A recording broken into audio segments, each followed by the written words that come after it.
My name is Jordan Heath Rawlings. I'm on a mission to help Canadians navigate their finances. Join me on In This Economy as I help you understand the systems behind your money problems so you can finally start thriving even in these unpredictable times. Listen to In This Economy at the Frequency Podcast Network or wherever you get your podcasts.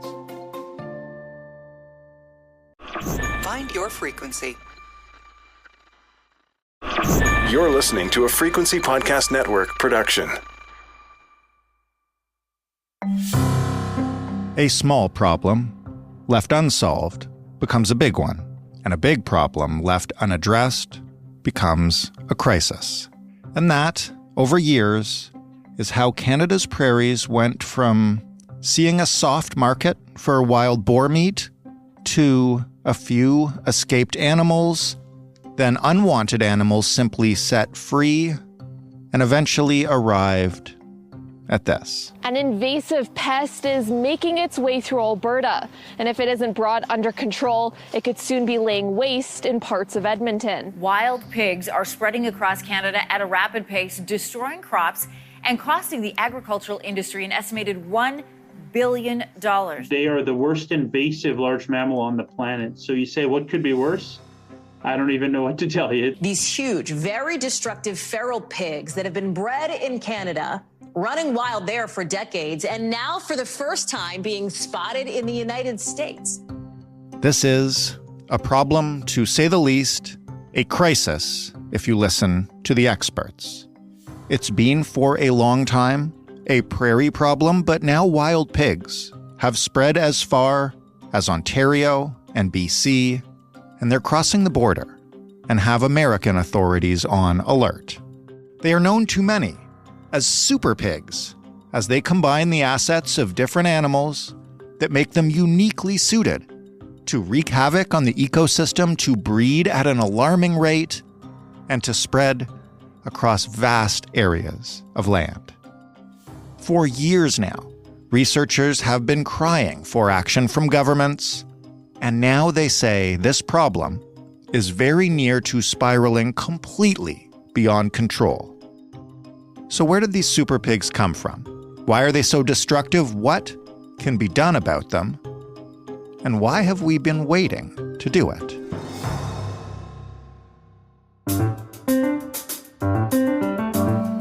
I'm Jordan Heath Rawlings. This is The Big Story. Dr. Ryan Brook is a professor in the Department of Animal and Poultry Science at the University of Saskatchewan. He is one of the researchers who has been sounding these warnings. Hey, Ryan. Good morning, Jordan.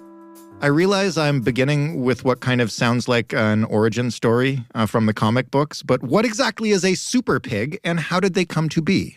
Well, in Canada, we don't have any native pigs at all. So anything that looks like a pig and oinks like a pig and lives outside a fence or out in the wild is a wild pig. And we've called them super pigs because what happened was they were introduced from the UK to be raised on farms, these wild boar.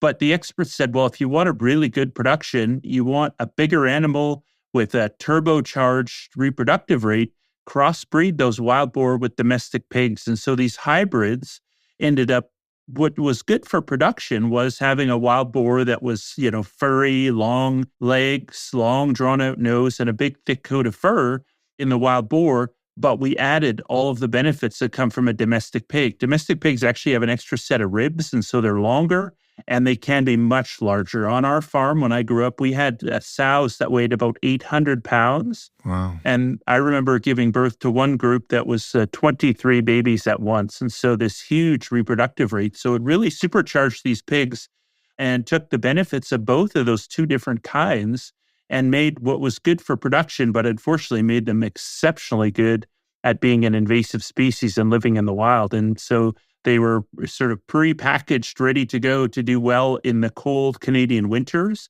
which a lot of people said, well, they'll never survive a Canadian winter. I mean, we get a week of 40 below up here and lots of snow, and it can be very hard to survive. So you're saying is in our arrogance, we did this to ourselves? Well, it is a self-inflicted wound for sure, unfortunately. And, really, these animals were not contained well. And so we had lots of escapes. And the market in Canada peaked in 2001 for these wild boar cross hybrid animals and collapsed. And so you could barely give them away through the early 2000s. And so people cut the fence and let them go. So, Oops. Yeah, major oops, billion-dollar oops. So once they were let out, where did we first start noticing them in the wild, I guess, and where have they spread since? They started small. There were a few escapes to the 80s and 90s, and we didn't see a whole lot even as early as 2000. But after that market collapse, then we started to see animals on the landscape. And what we see now is a classic exponential curve. So through the 80s and 90s and into 2000, the line looks almost flat. But then very quickly into the 2010s and 2015s, it starts to curve and point towards the sky and take off.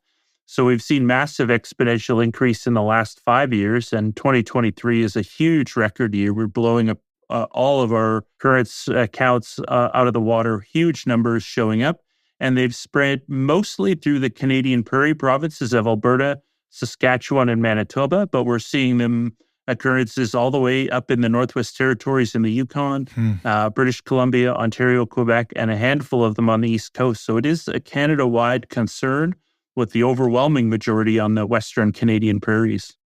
You mentioned that they're one of the most invasive species on the planet. I've heard you call them the most invasive animal on the planet. What do you mean by that, and how does one arrive at that conclusion? What are their specific properties that give them that title? I have called them the worst invasive large mammal on the planet for a while now, and many agree with me in that they have one of probably the largest range of any mammal on the planet, in that they have spread to all continents. The only place you won't find wild pigs is Antarctica. They have spread over huge areas of their natural range in Europe and Asia, but they've been introduced to Australia, and Australia has something north of 17 million. The United States has certainly close to 7 million. These things have taken off wherever they've been introduced, whether it's small islands across the Pacific or large entire continents. They've taken over and spread across their non-native range with tremendous success, and they have the worst possible impacts that one could imagine. It's not just one piece. It's this big, long shopping list of impacts that they have. We know for example, they destroy water quality because pigs don't have sweat glands like we do. And so when they need to cool off in the summer, they go into water and they wallow in the mud. And when you do that, they rip up vegetation, they churn up mud. And so marshes and streams get polluted with dirty water, and they defecate in them. And so you get fecal coliforms, salmonella, E. coli, these kinds of pathogens in the water. They will eat almost anything. So we've seen their stomachs full of salamanders, frogs, eggs from ground nesting birds, ducklings, goslings, small mammals, everything up to an adult white-tailed deer, they will kill and eat. Oh, wow. They eat huge amounts of biomass, but they also tear up the landscape. Unlike most of our native species, these things are rooters. They get their nose in the ground and they root. They push their nose along and tear the ground up to get at roots and insect larvae. And when they leave, it looks like a bomb went off. The ground is completely torn apart. And so that takes years to recover. In many areas, you'll see some deer move into an area, graze on some grass, and leave, and you have no evidence that they were even there. With pigs, when the pigs are there because the sign is the first thing. You see these areas of ground that looks like a mortar went off and just tore that ground apart. What about humans? Are they dangerous? Will they attack? What are we seeing? We haven't seen a lot of attacks or major issues in Canada, but there have been some close calls.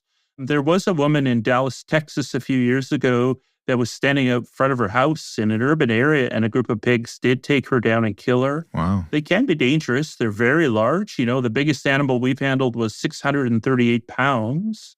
That's almost 300 kilos. That's a large animal. And they travel in groups, females at least travel in groups called a sounder group.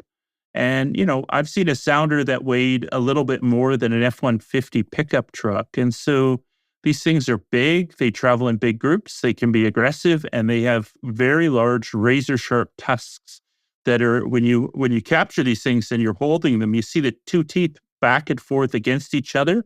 So they have these self-sharpening Ginsu knives on their face that can be very dangerous as well. So lots of reasons that we need to definitely give them a distance.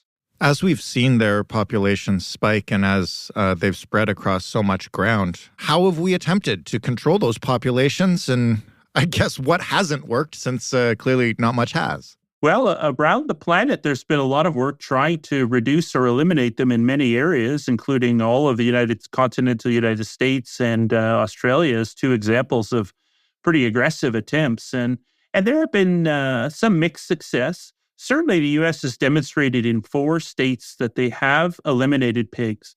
But to be fair, those were states that had low densities and fairly concentrated. Once animals become widespread and abundant and fully entrenched, then there isn't really any track record of success that I'm aware of globally.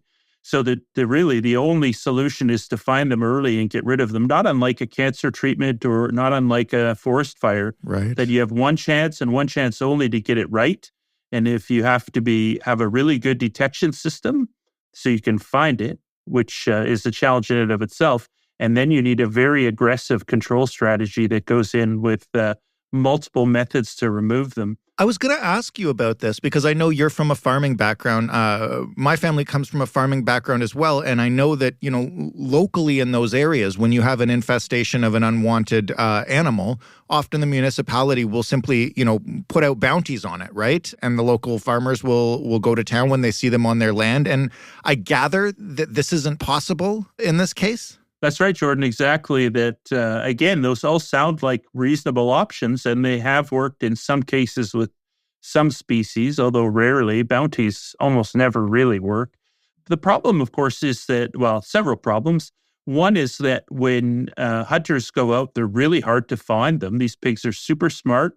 They're very elusive. They hide really well. And hunters almost never get an entire group of pigs. And so hunter success here in the Canadian prairies is about 2%. And so that has no impact on a population of pigs. And one of the things that makes them so successful and also makes them so almost impossible to eradicate is that they have this huge reproductive rate, right? These super pigs in Canada that are these hybrids, they have 6 young per litter on average, but they have multiple litters per year. These things are continuously reproducing year in and year out. Your deer and your elk, they have babies in the spring, and that's it. And they breed in the fall, and that's it. These pigs are breeding and reproducing continuously. So, we're seeing females having 12 young per year on average, which is a big number, right? And so when you have that kind of reproductive rate, you need 80% or more mortality to try and get that population from even not to eliminate them, but just to get it to stop growing. And so obviously 2% is a big gap from 80. So they're not having any real dent in the population. But on the flip side, they're also making it far worse by breaking up groups. So you imagine a group of 12, a hunter shoots several of them. They panic and run in different directions, and they perfectly do a great job of spreading them across the landscape into new areas. And those pigs very quickly become purely nocturnal. So they're only active in darkness. And so you can't hunt here in Canada at night.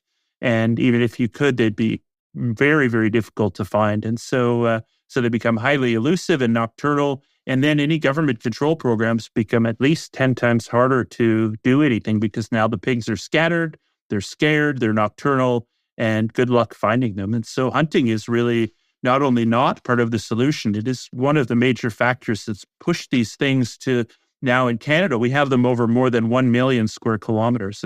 That's bigger than most countries. Do we have any idea of the raw numbers? I know you mentioned that they've been spiking and we've talked about how far they've spread. Do we know at all how many pigs we're talking about here? We do not have good estimates of populations. They are incredibly hard to count because they're nocturnal, because they do spend a lot of time under the snow and under soil and under vegetation. Right. You can't just fly an aerial survey like you would for deer or elk or moose. And so they're very hard to pinpoint. The other problem, of course, is we just really haven't had any interest in Canada in getting that count. So we just haven't been able to get any funding. It's doable. We could do it using trail cameras. There just hasn't been any interest really in Canada in supporting research. So we're in the dark there in terms of numbers. We're obviously well into the thousands of animals. That's a given. We do have excellent data on their distribution and spread. So we've done I think, a really good job of tracking where they were and where they started from with the original farms where they escaped from, and now their current distribution. So we have excellent data on that, tracking them all the way from the first few occurrences in the 80s up until I got 2 new ones last night. So we have 62,000 occurrences across that time frame. So lots and lots of pigs spread very widely. Given what you say about, their dangers to the ecosystem, why haven't you guys been able to get that funding? What have you been told? Who's holding the purse strings? We're here in Toronto and we keep hearing about this from out on the prairies as like a pretty urgent matter. Yeah, I've been 14 years of my life I've dedicated to this issue, to studying them and asking, then pleading, then begging for action to do something about it. You're the guy at the beginning of the horror movie that's trying to tell people what's going on. Well, that's exactly right. So many sci-fi movies start with the scientists warning everybody about the risks and everybody laughing and dismissing. And that's exactly what happened. I got laughed out of the room a lot, and people said, "What are you talking about? They'll never survive a Canadian winter." And here we are.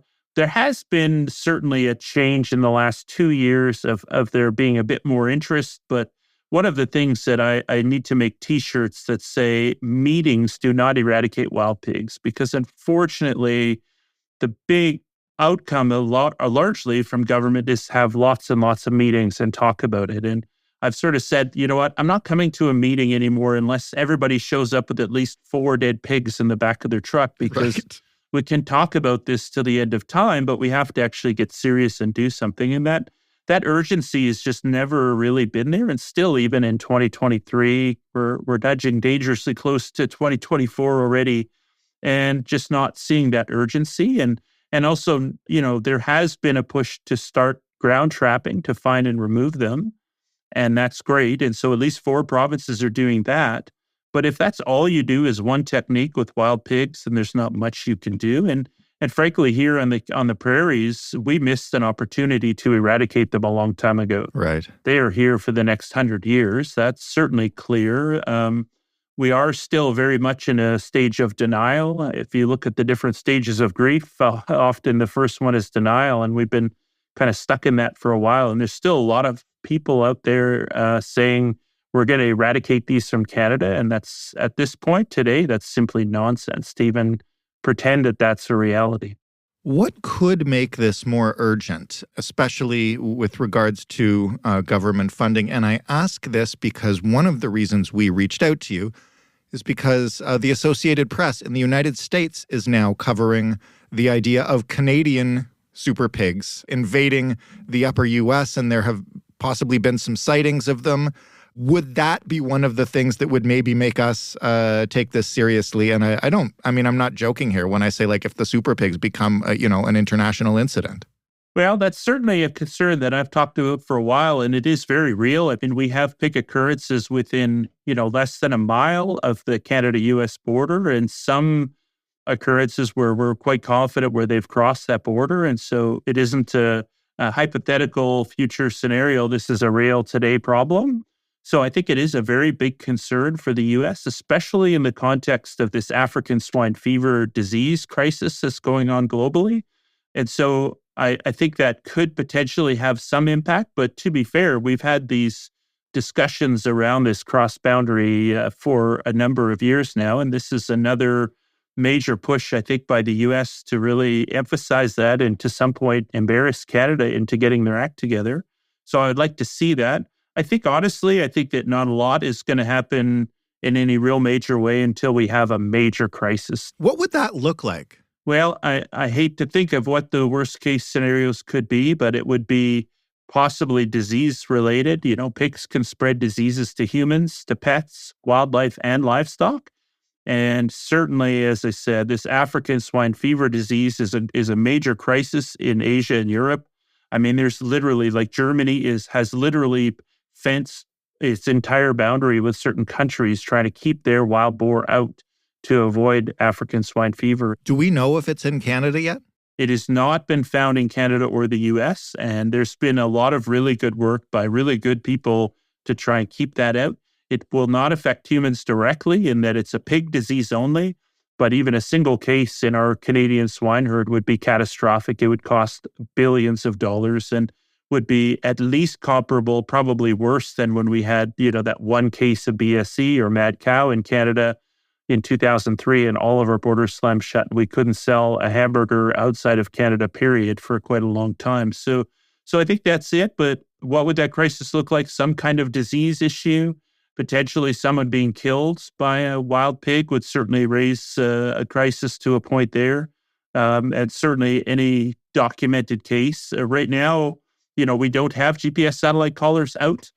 So it would be hard to know even when and if pigs are crossing. There's not a great major monitoring system in place. And so as we're talking, there could be a pig walking across the border and no one would even necessarily know about it. And so a crisis would be pretty ugly, I think, in terms of someone being injured or killed or some kind of disease transmission event, those kinds of things that I think then there might be action. The problem, of course, when things are crisis-driven is that then those actions don't necessarily reflect the best approach. They reflect a panic approach. So what could we do? Yes, we've mentioned more funding so that we can learn more, track better, etc. You mentioned ground trapping, great, but not as a sole strategy on its own. Let's say government calls you up tomorrow and puts you in charge of managing this crisis. What do you do? Sorry, I laughed that A, that they would even call me, or B, that they would give me any control. But yeah, I mean, we definitely have good notions. I mean, I've been expecting a crisis for a while, or at least preparing for one, and so we have plans for that, and we have a lot of thought about what could and should be done. Certainly, one thing we've already demonstrated through our research is the value of helicopter capture using aircraft. We'll often put up 1, 2, 3, 4 airplanes to spot pigs, and then have a helicopter with an infrared camera go out, and we can capture those pigs firing a net from a helicopter. And that, one, it's very, very effective. It is not cheap, but you can get a lot done in a single day. You can cover several hundred square miles in a day quite easily, and you can find and remove a lot of pigs. Ground trapping is very good in some ways, but it takes days, weeks, or even months to capture a single group with a trap. It takes a long time. You bait them in, you slowly set up the trap, you eventually get them all in and pull the trigger and capture them. Whereas that net gunning, I go out after lunch and capture 5 or 6 groups of pigs. We've also demonstrated our research using what's called a Judas pig. So you capture a pig, put a GPS satellite collar on it, and let it go. And that pig will lead you to other pigs better than any other technique out there. And so we've shown that the first time you put out a GPS collar and find that group, on average, you can remove 9 animals. And you could conceivably, we didn't have the support for it, but conceivably leave those collared animals out. So you could find a group, remove them all, leave the collared pig to keep going, and it would just keep going and finding more and more groups. And so those approaches can be very effective. And those three together are very complementary of each other, I think. Whereas, ground traps can be effective and can capture full groups, and lots of good reasons to do ground trapping. But again, if that's all you do, then you're really missing the boat, and you need to have complementary other techniques. And fencing is also, good fences make good neighbors. And so having fences, at least at small scales, to keep them out of gardens and prized rose bushes and even certain crops and fields, and keeping them away from livestock could be certainly a supporter of the idea of double fencing to keep pigs away from domestic pig farms. So no shortage of potential solutions, or at least things we could be doing. Oh, of course, if we were serious, there's 100 things that we could do very, very quickly, and some of them cheaper than others. And, some of them that don't even cost a nickel, like policy changes. For example, it's open season hunting on wild pigs on the Canadian prairie provinces right now, even though I've been advocating for well over a decade that is, the worst possible thing to do.